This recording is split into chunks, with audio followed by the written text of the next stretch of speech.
Not Nerd Podcast, episode 379. Beware, the Ides of March.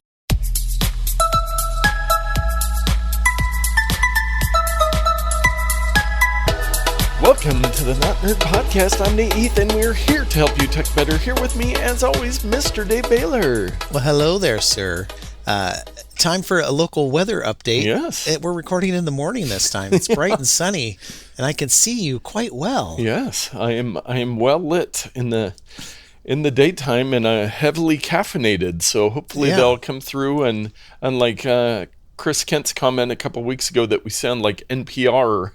Were we slow? When we start, it was the week that Isla was in the room on her iPad, so I was trying to be quiet, and I was like, "You called it, Chris." I was definitely in NPR mode, but there definitely is. There's energy to sound. Yes, it can be the same thing, but the energy is different. So yes, that's the way it works. And if it's not too early for a pro tip, if you're recording video, having the giant ball of light in the sky makes your videos look better. Yeah. So that's just a little videography from me to you. Lighting is key. Get some natural light as long as it's not blaring sunlight that washes you out too much. I like my light like I like my women. Natural. Perfect. And with that, now that we've gotten a pro tip out of the way, let's move into some follow-up. This is some follow-up from September.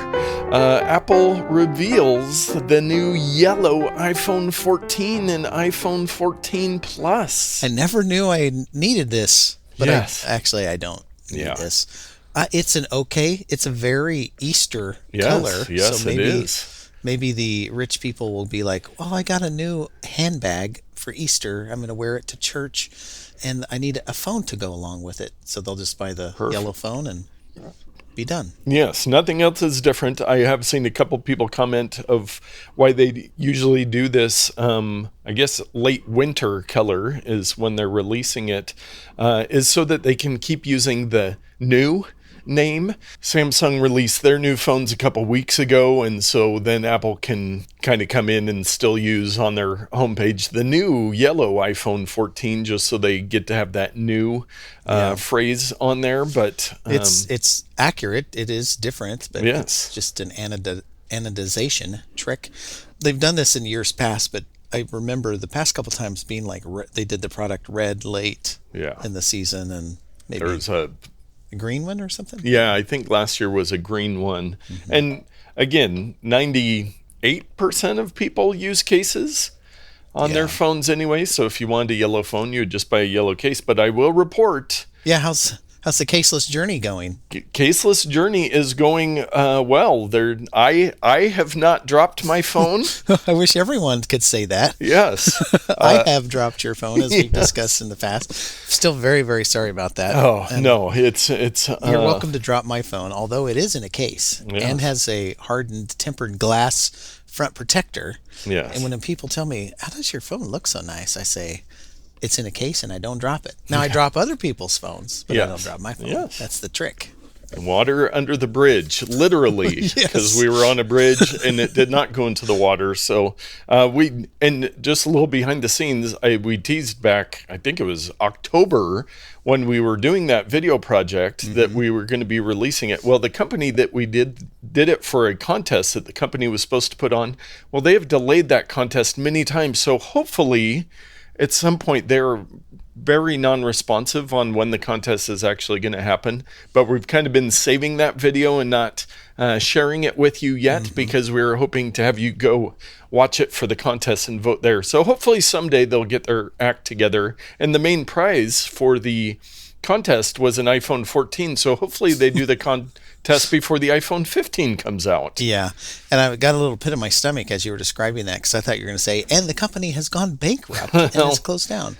I don't think so, but it's a weird one. But anyways, speaking of iPhones, there was some new data that came out that says Apple first to capture 8 spots in list for global top 10 smartphones. That's remarkable. Yes. So for 2022, for smartphone models globally, Apple had 8 models out of the top 10. Now, this isn't sales, right? Because the Android phone still sells more. No, so best selling. This is sales. Oh. And so part of it here is because there are so many different, like even Samsung, we hear about like the Galaxy S23, but they have globally tons of different models. So number 1 is the iPhone 13. Number 2 is the iPhone 13 Pro Max. So those were available all of last year. Number 2, baby. That's what I got. Yeah. Number 3 is the Apple iPhone 14 Pro Max, which was only available for 4 months. Wow. And then 4th is the first non-Apple entry, which is the Samsung Galaxy A13. And you go, A13? I thought they were on the S's. I never heard of this. Well, the A13 is one of those ones where you go into the phone store and they're like, oh, you want to spend $125 on a phone? Or you want the free phone that comes with a new line? Yes. Yes. So that is the A13. Then it goes to the 13 Pro, the 12, the 14. The 14 Pro is 8th, which is what I have, which I was surprised by that.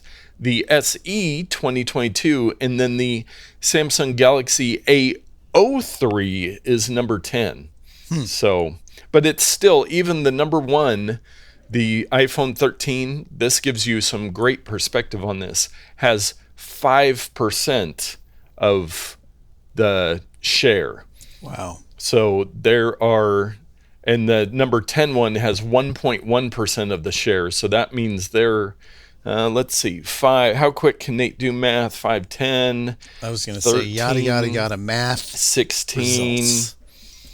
We'll say 20% of global smartphone sales is represented in the top 10. So that means 80% fall below that. So there is a lot of models out there that you have never heard of. So for all you Apple haters out there, your peers, your countrymen, love Apple products. Yes.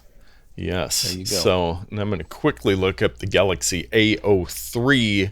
That one you can get for $60 at Best Buy. Oh my gosh. Maybe I should get one just to level my table. And it looks like it's available for like the track phone, like the prepaid wireless type things. You can get it for $50 if you buy it through track phones. So, but interesting nonetheless.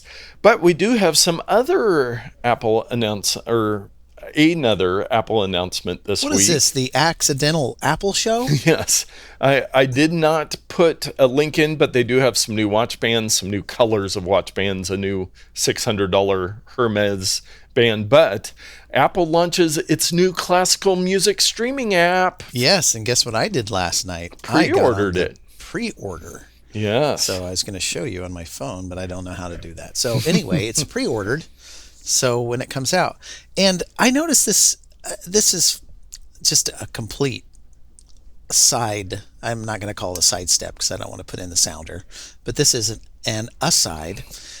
I was listening to some choral music. I'm kind of a nerd, but I like choral music, and so I was listening to some, and I've noticed underwater, like the Great Barrier Reef. Is that like the best? Yeah, that's the one. The orange choral is the best. Yeah, yeah. So anyway, this choral music from choirs, I noticed that in the listing, it would have like a line, and then it would have the track, and then it would have a line, then it'd be like 3 tracks, and I feel like this is new, but what it is it's grouping the tracks by the movement or by the compilation or by the whatever.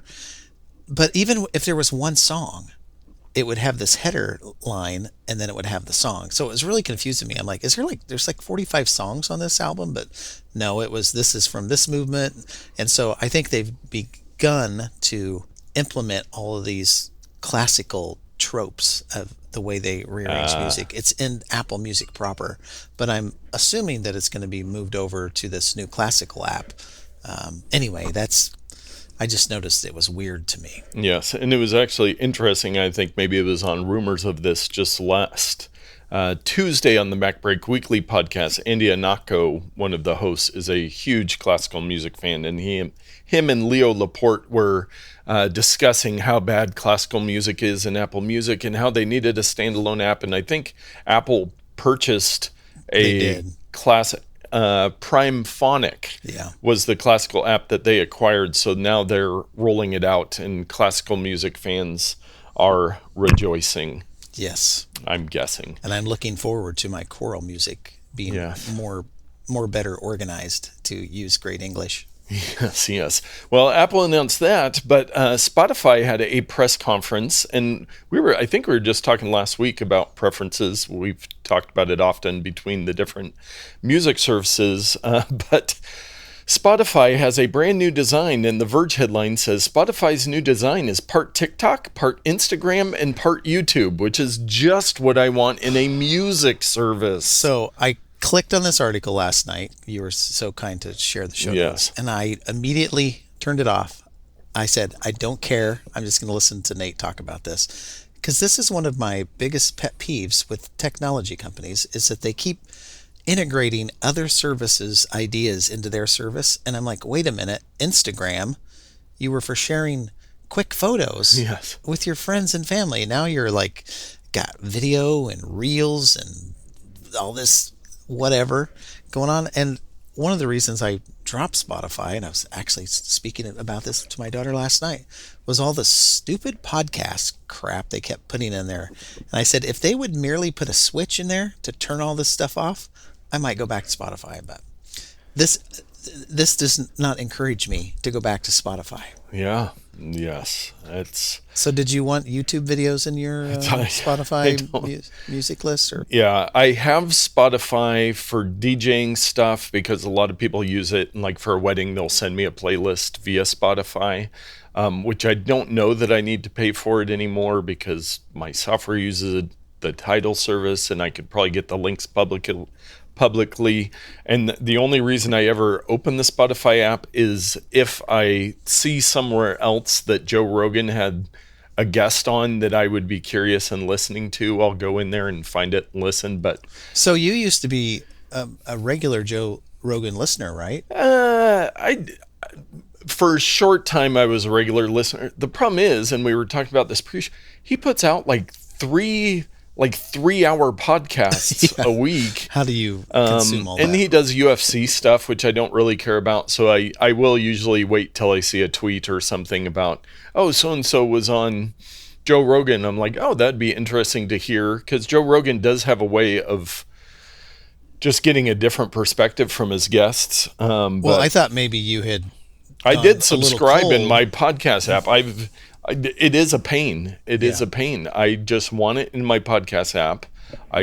That's where I want to listen to things because everything's there, and that's where I go when I want to listen to something. So and there were some numbers that came out, and the listenership of Spotify, I think, is down or is plateaued because I think a lot of people are the same. They're like, I want to use Overcast, and the show's exclusive on Spotify, and I don't have an account, and blah blah blah. Well, you don't need an account, but you actually probably have to sign up for a free account, and there's just all this friction involved with it. Well, and in our podcast about podcasting that we listen to, it's 85% of podcast listening is done through the Apple Podcasts app. And they do have some Spotify information on there, but it's a very small portion. So I wish that Spotify could find a way to have their exclusive podcast be available somewhere else, but I know that defeats the purpose. Yeah. And don't forget about the new Samsung. I'm sorry, I confused them too. The Android is going to start including a podcast player, I think, with their base operating system, which may skew the line from Apple to Android. Who knows? Who knows? Just a quick reminder, I try to do this every year. If you are a T-Mobile subscriber, you can score the MLS Season Pass on the Apple TV app on us. So they will pay for the... No. I'm completely wrong. I was thinking baseball. This is the new soccer that's through Apple TV. They do the baseball every year T-Mobile does, but this is the MLS, which I am excited about this because I am a casual fan of the Portland Timbers. Yeah. And MLS, so for those who don't know, Major League Soccer is what we're talking about.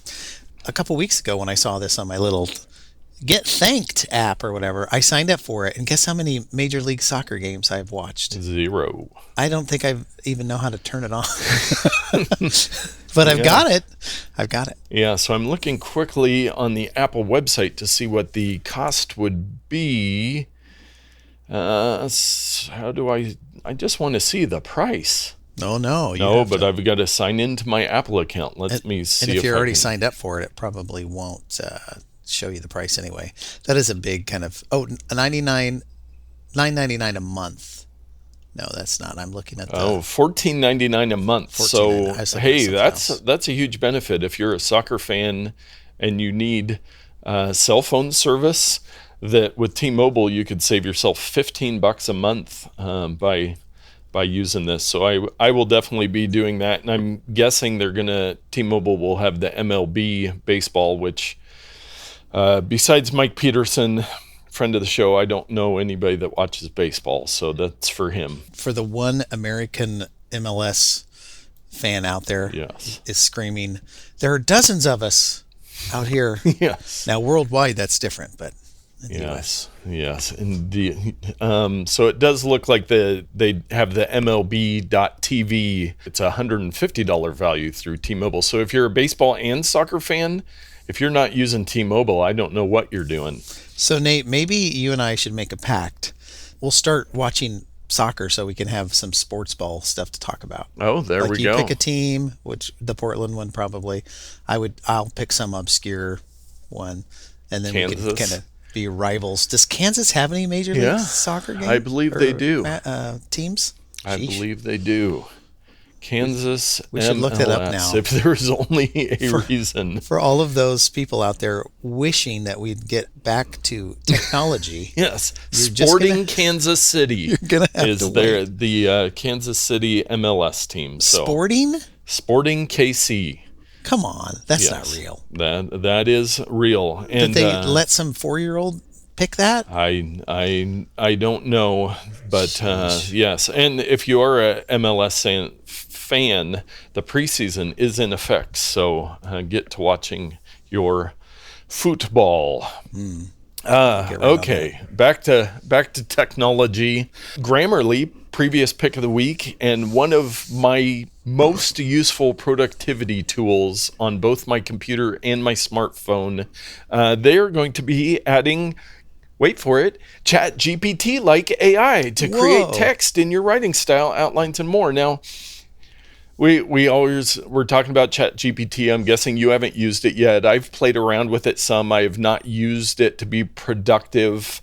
But again, Grammarly adding in a tool like this, I could see maybe if I'm writing an email and I kind of need to phrase something better, that I could use this to get the words out right, because if you've been listening to this podcast for long, you will know that sometimes my words don't come out right. They come out like that's aforementioned 4-year-old is talking.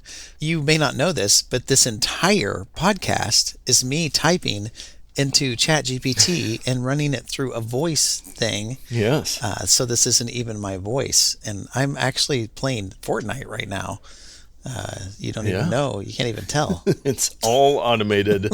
We are both sipping margaritas on the beach in Mexico right now, and we're still bringing you that. That's how we do it every week. We do not exist any longer. That's the dream. Reality. You and I in Mexico sipping margaritas while playing Fortnite.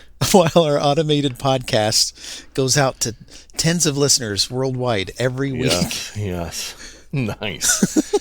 Well, it's that time of the year. We had one a couple weeks ago, but our favorite Wyze has a new product, and Dave, this is kind of in your realm. It's time for our weekly Wyze update. Yes, the Wyze wireless gaming headset. Friend of the show, Jared, and I were talking about this back and forth. I was like, if they would only put a cable in here so that you could have the option of hooking it up to your computer versus just Bluetooth or whatever they use. then it might be a great podcasting headset. Yes. Because let's face it, the headsets that you and I are using are pretty low quality. Oh, I mean, yeah. they're just garbage. It was the cheapest one I could find. Now, I will quickly interject. The reason why I use the one that I do is I like a one-ear setup. Mm-hmm. A one-ear setup, and this is your headset, and this one here is the dual ear, which for gaming you would want the immersive sound. Well, there's I don't want to have dominance over the pro tips today, but the pro tip is you can slide the one ear back. Yes. And then you've got the open ear, but I realize that's maybe not as ergonomically feasible. Yes. Especially with these large gaming headsets, that would be quite awkward to do that. So now the claim on this is that it's ultra low audio lag. Yeah. And from what I could tell, it has a Bluetooth functionality, so if you want to listen to music on your phone. But if it comes with a dongle, much like some mice do, Yes. that you plug into your computer, and that dongle uses a hybrid or a proprietary signal to speed up the data transfer over Bluetooth, which has gotten better, but in the realm of gaming, it's quite slow still. Yes. So, but it does come in at $60, which I would guess is based on Wyze's product offerings, a competitive price for this type of setup. I wonder how it compares audioily.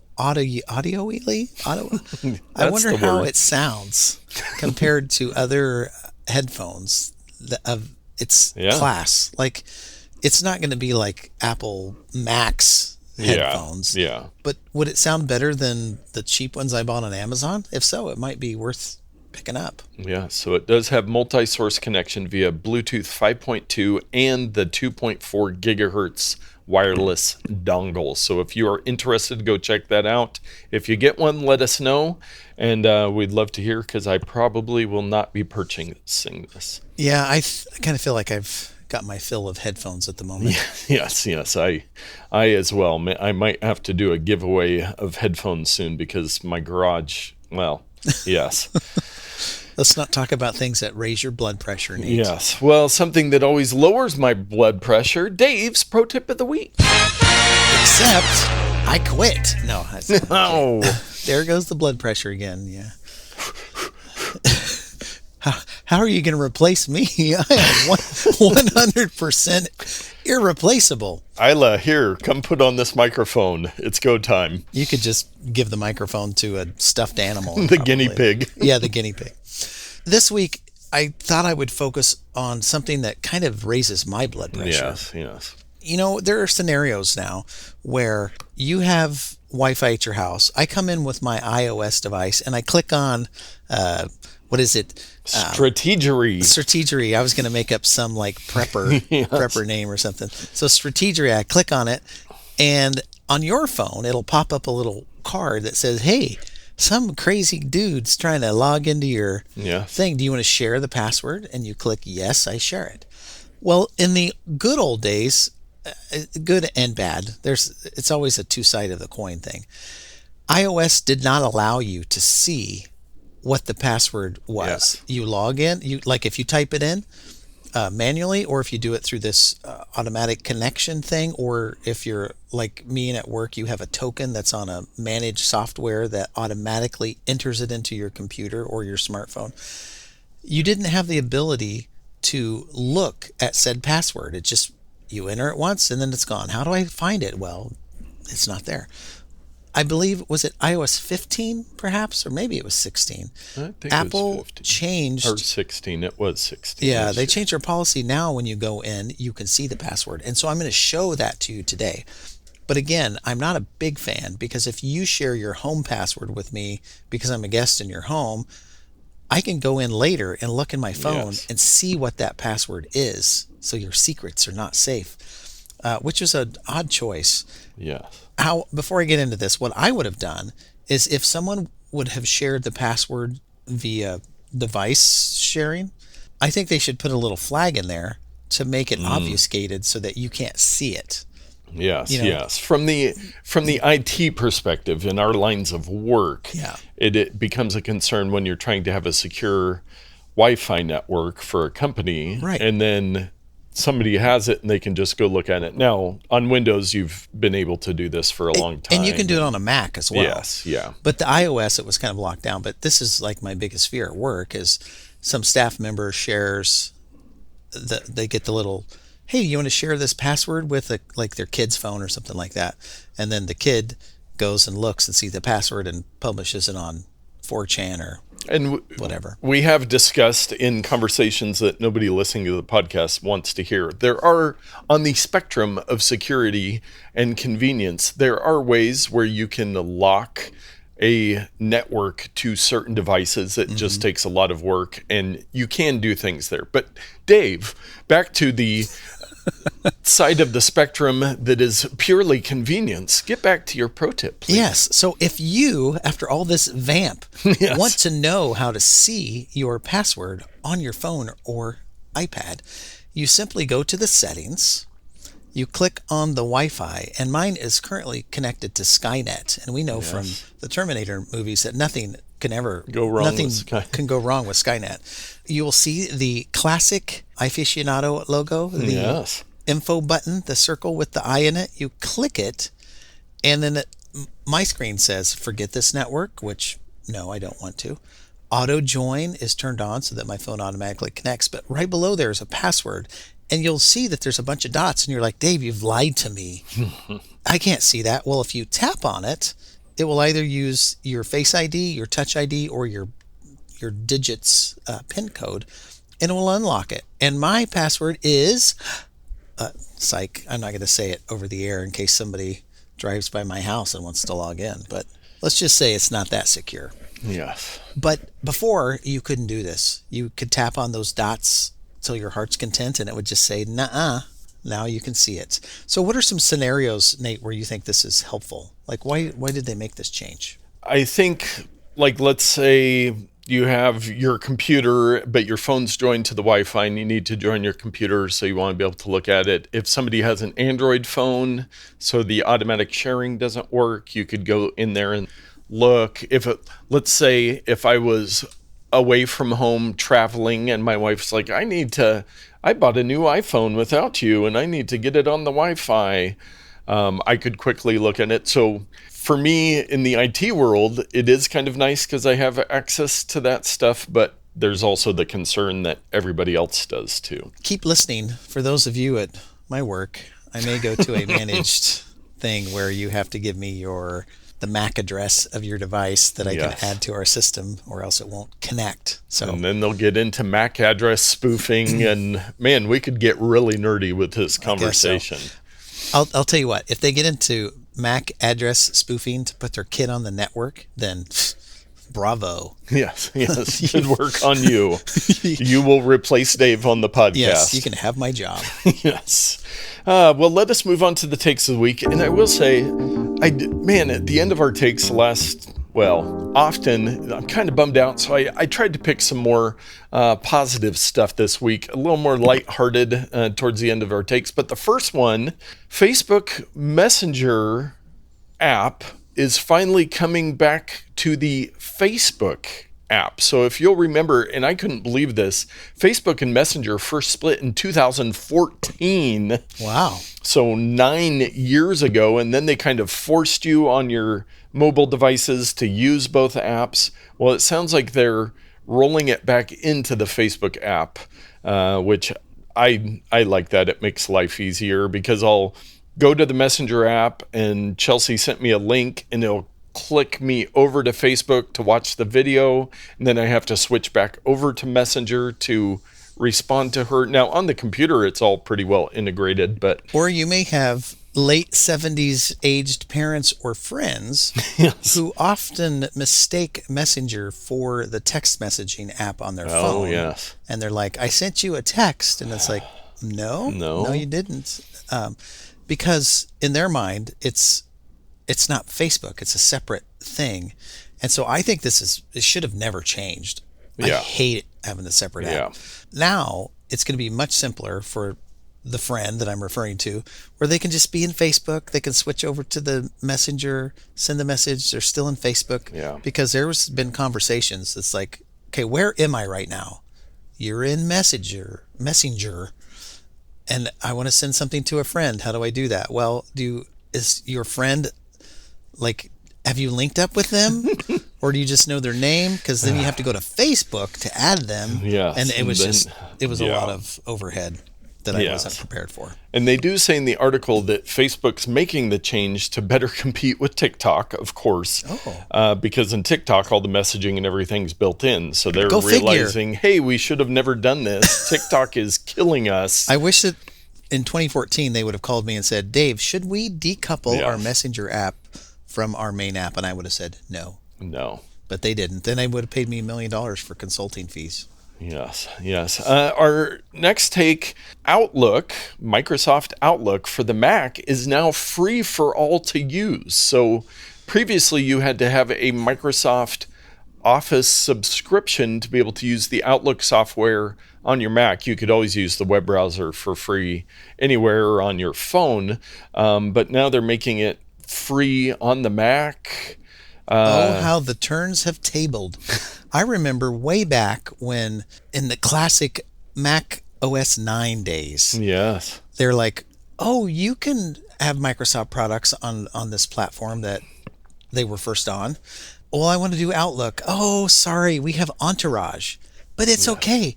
It's just like Outlook. Yes. No, it wasn't anything like Outlook. And fast forward 25, 30 years, they're finally putting proper Outlook on the Mac.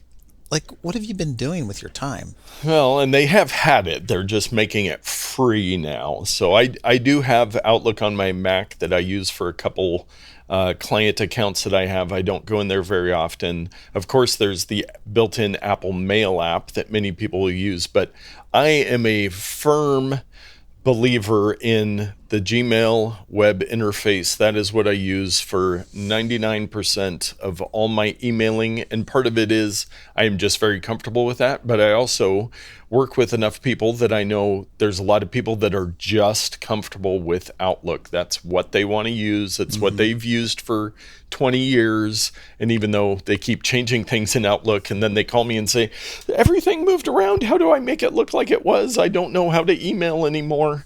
That there's different preferences. So while I prefer the Gmail interface, I know there are people that prefer Outlook or Apple Mail or any of the 100 other mail apps that you've tried over the years, Dave.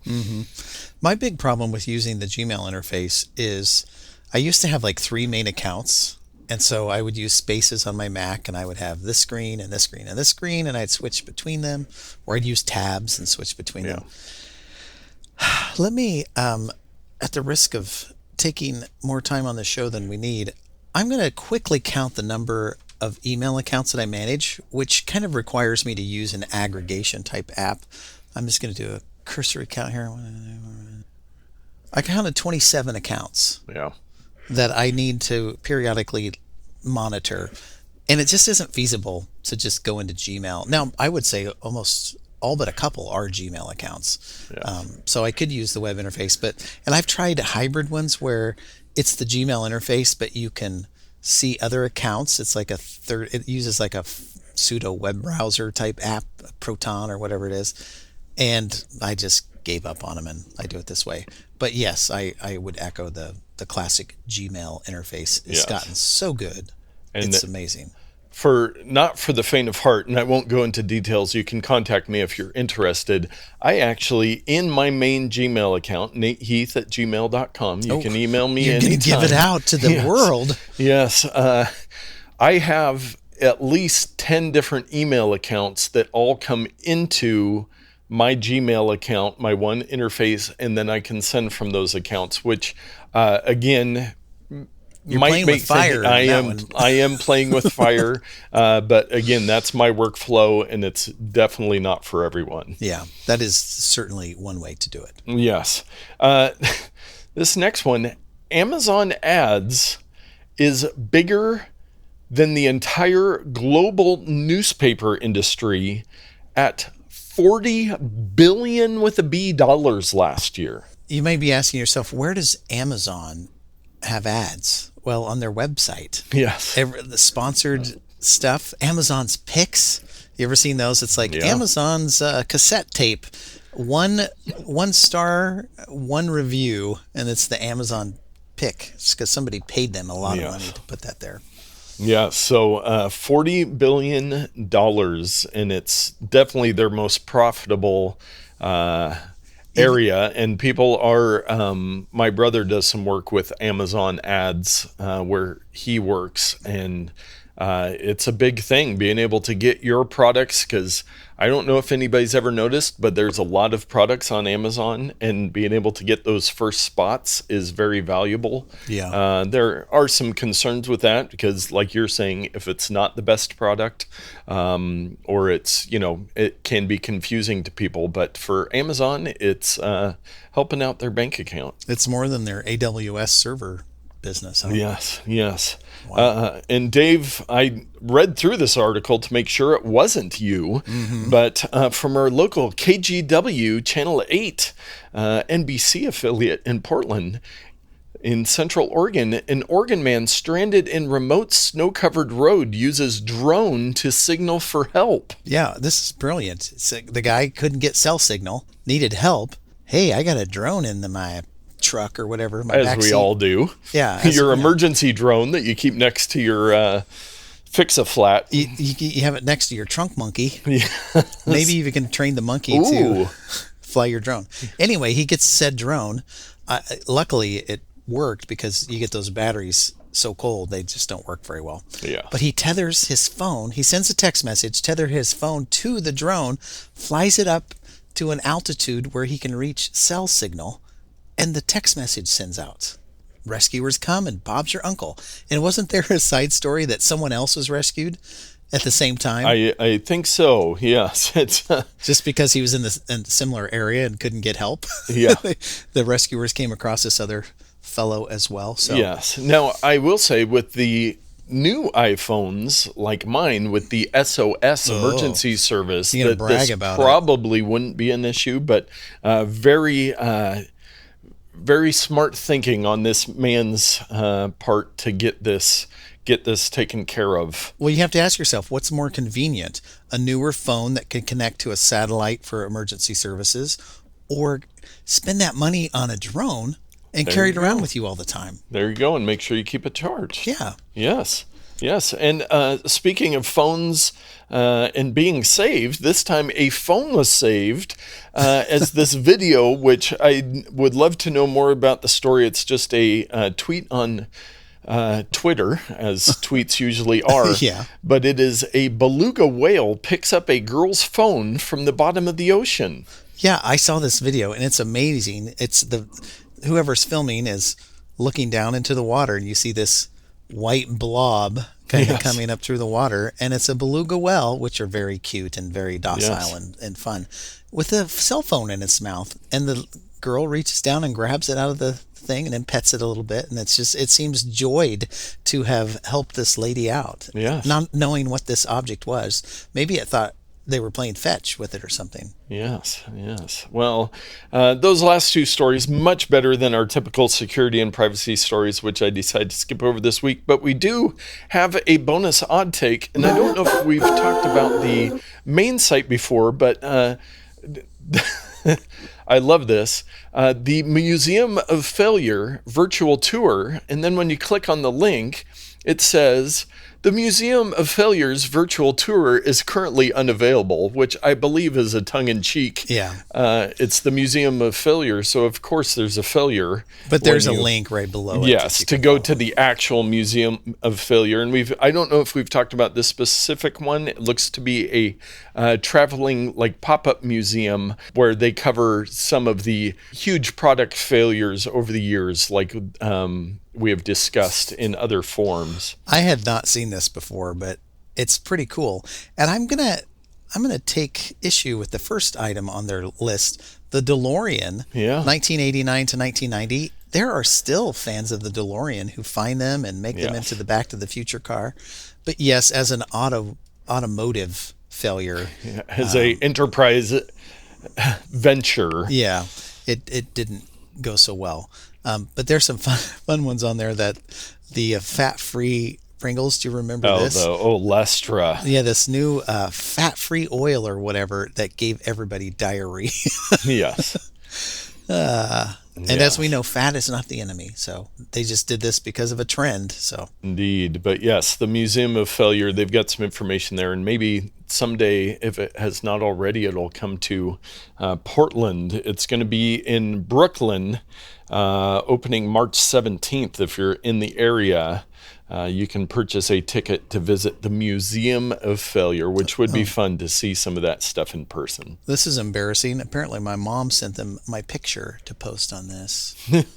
That's awkward. Yes, it looks like an adult ticket is $20.50 or a VIP ticket for $30.50. So it'll be in Brooklyn for a couple months through May 14th. It's cheaper than a Vegas live show. Yes, there you go. So, yeah, Museum of Failure. You know what's cheaper than that? Our picks of the week. I will disagree. Oh, I've got an expensive pick this week. broken Segway. Our Segway has gone off the road. I guess I can change my, here, I have an SD card on my desk. We'll just make that the pick of the week. No, my pick of the week, this is something that is a long time coming. And Nate, this is going to come as a surprise to you, but I spent probably 30 hours of research, reading, video, watching, comparisons, articles. That is not the Dave I know. I know. It's crazy. Yeah, all before buying an iPhone cable. Yes, I now have a braided iPhone cable that costs $12. After visiting 450 Amazon product pages, I found the one that I think is best. Yes, and it was not even a sponsored ad. Of course, what I'm talking about is a camera. I pulled the trigger. Now, you and I co-own a video camera. Yes. I mean, let's be honest. I've probably used it 80% of its life, and you've used it 20. And it's fine. I like it. It's great. But one thing camcorders don't do well are take photos. Nor are they configurable where you can like add and subtract lenses. And yes, I was looking at my box. I think our kit did come with some attachable lenses that you could screw onto the front. But one was like a wide angle. Yeah. And they're we're super cheap and they're not good quality. No. And we have no use for those. Having a handheld still photography / video camera is quite advantageous. And right now, I'm using this product. It's a Sony ZV-E10 mirrorless small camera with interchangeable lenses as a webcam, because this is like a vlogger type camera. You're supposed to get the little additional $100 tripod handle that's got the record button built in, and the zoom button built into it and all that stuff. And you walk around and you film yourself, I guess, walking. I don't know what they do. But it's so versatile. So right now it's a webcam. It's got a feature, if you were recording a video, where you can instantly deblur the background. Like if it's just normal and you're like, oh, I want this to be more cinematic, you can hit a button and it changes the settings so that the background is more blurred. It's got a feature that's a product shot, I think they call it product shot, where normally the autofocus will focus on your eyes, and then you can put a product up there and it immediately focuses on the product, and then it comes back to me. So for people who have like makeup tutorials or as you often do, or they review products, which I kind of do, but I don't tell anybody about them. They're kind of just my own private reviews. Anyway, it's a great camera. It comes in 2 colors, black and white. I decided to get the white version just for fun, but I really like it. I bought the version that has the integrated, or I guess the kit lens. It's about $100 less if you buy it without the kit lens if you have your own lenses. But overall, a very good product. And it was a toss-up between the second version of the camera that you have and this camera. And I decided to go with this one. It's a little bit newer and has a few more features. So, but it was a little more expensive as well. So anyway, that's the Sony ZV-E10 vlogging camera, and I'm going to be going on some trips and doing some different stuff and taking some photos, and I'll report back to let everyone know Yeah. where they can see some samples. Very cool. I like it. One quick question on that. Does it still have the 30-minute video recording limitation of a DSLR? No, it does not. Ooh. I would not have purchased a camera that had that. This can go until you run out of juice, SD card storage space, or if it overheats, which is a thing that does happen. This actually has a tolerance switch in the settings where you can say, I want to allow the camera to get a little bit hotter before it shuts off. So I'm going to be going to South Carolina later this year, a couple months. And so it may be hotter there than it is in the Pacific Northwest, go figure. Yeah. And so if I'm having trouble with an overheating camera, I might toggle that and say, yeah, you can.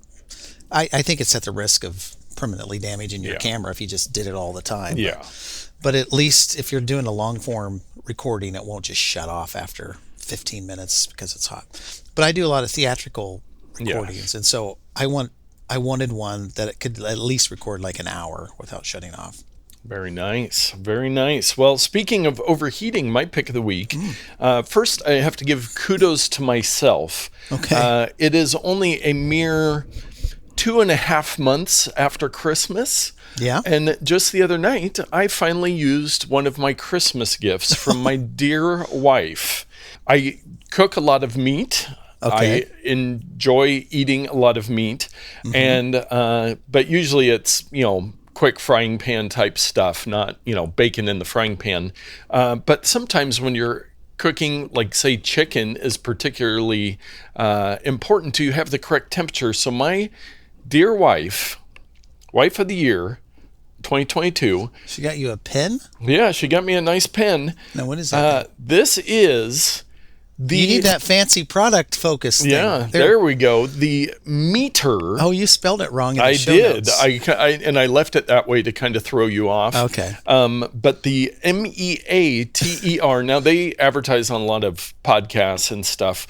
But what this is it's got this nice wood case, and I'm a sucker for wood grain. Yeah, it's like a real wood. And then you have your little thermometer, which is the size of a small pen. Yeah, it looks like a writing utensil. So what you do, you pair this with your phone, you get the app, and then it gives you instructions.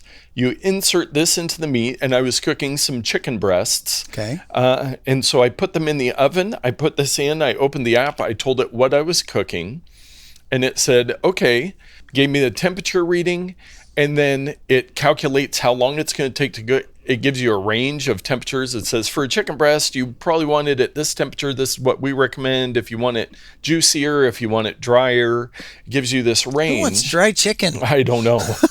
I don't know. That some people must. But you just click on the recommended. It starts monitoring it as it's cooking, and it says, oh, you have, at first it said like you have an hour and a half left, but then it went down and it was like 20 minutes left. And then it's like, better it's get those getting potatoes close. going. Yeah, and we'll give you notifications, and then it says, okay, time to take it out, and then it even says let it rest for 2 minutes, and it tells you when it's done resting at the right temperature.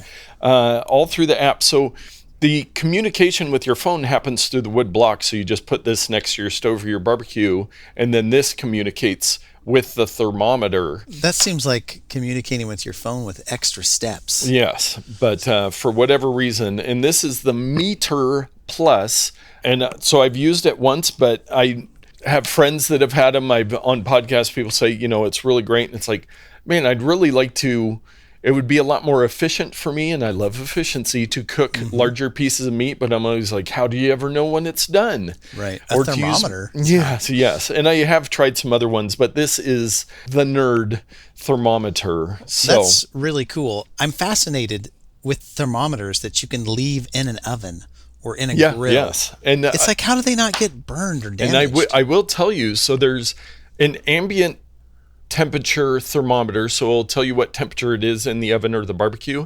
And then if you look really close, which you probably won't be able to see, there's a line, and you have to insert past that line into the meat so that it's insulated, because that's the high sensitivity part of the thermometer. But Dave, the Meter Plus on Amazon So this is the Meter Plus with Bluetooth, 165-foot wireless range, has 4.5 stars on 31,519 reviews. That's a lot of reviews. Yes. So this I'm is going to guess most of those are real. Yeah, this is a popular product that podcast advertising is paying off. And Dave, do you want to take a stab at what this thing would cost? I will. And a nice little unintended pun there, a stab. Yes. This, I have a number that comes to my mind. I don't even know if it's close at all. But I feel like this is like a $79 product. Well, if you got the original meter, you could get it for $69.96, but the Meter Plus is $99.95. Okay, so I was not too far off. No. Yeah, this isn't my typical find the cheapest thing on Amazon to buy, which I have a couple of those thermometers. Well, with all this technology, I knew it was close to a Benjamin, because that's pretty phenomenal. I can see you doing like a big brisket or some roast or something. Yes. And then you'll know exactly. Which I have a couple in the freezer from a meat delivery service that I did a while back, and I never had enough guts to cook them. I did try cooking a brisket once in the air fryer. That didn't work out well. But yes, and I will, funny anecdote on buying the cheapest one. I think I was out of town or something, and Chelsea goes, "There's something beeping in the kitchen." And I'm like, I checked the microwave, checked the stove, what else would beep?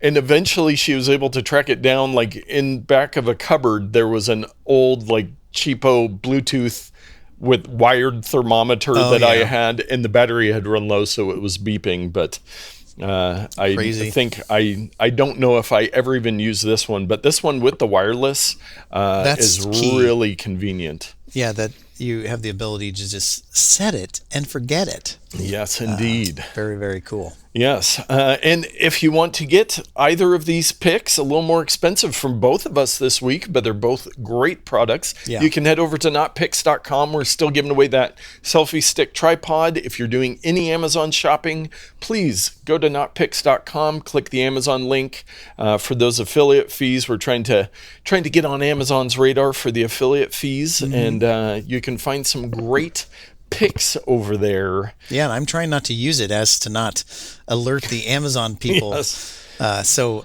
we need you, Team Not Nerd, to click through that affiliate link. Yes, so they don't look at us as suspicious anymore as with our previous account. But with that, we have talked at you a long time today. It was a fun episode. Share it with a friend and get out there and tech better.